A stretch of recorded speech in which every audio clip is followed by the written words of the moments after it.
এখন হচ্ছে দুধটা হচ্ছে রেডি করছি। পায়েসটা তো পায়েস বানাও ফার্স্টে, তো আমি এখন দুধটা রেডি করছি।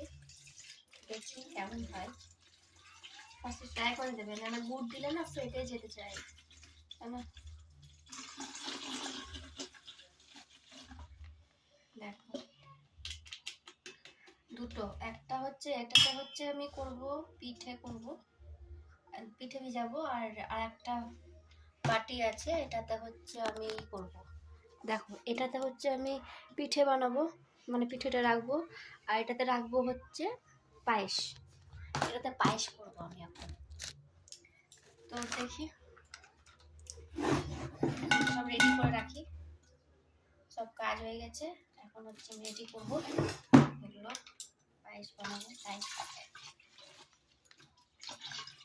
আর বেশি কিছু বানাবো না, ওই হচ্ছে পায়েস বানাবো, একটা সাদা পিঠা বানাবো, আর কিচ্ছু করবো না, কারণ টাইম নাই একটুকু, আমাদের হচ্ছে এটাই করতে হবে, দুটোই করতে হবে।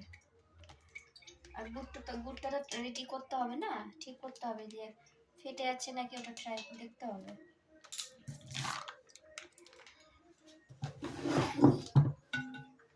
কেউ নেই, আমাকে একাই করতে হচ্ছে, কেউ থাকলে একটা হেল্পটা করে দিতে পারতো, কেউ নাই।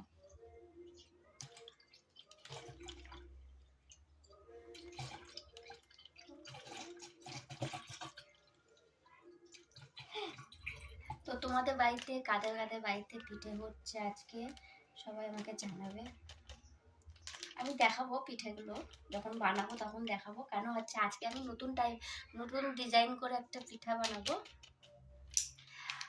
তো দেখাবো কিসে বানাচ্ছি আজকে আমি পিঠা। ঠিক আছে, তোমার দুধটা ঢালা হয়ে গেল, এটাতে পায়েস করব, তো এটা রেডি হয়ে গেল, পিঠে ভিজানোর জন্য দুধ রেডি হয়ে গেল, আর একটা দুধের প্যাকেট থেকে গেল, এটা আমি পরে দেখবো কি করা যায়। তো হচ্ছে নতুন পিঠে বানাবো, মানে নতুন জিনিসের পিঠে বানাবো, তোমাদেরকে দেখাবো, কারণ হচ্ছে তোমরা কোথাও হয়তো দেখোনি যে এটাতেও পিঠা বানানো যায়। তো আমি আজকে ওটাতে পিঠা বানাবো, তো চলো তোমাদেরকে দেখাবো পরের ভিডিওতে।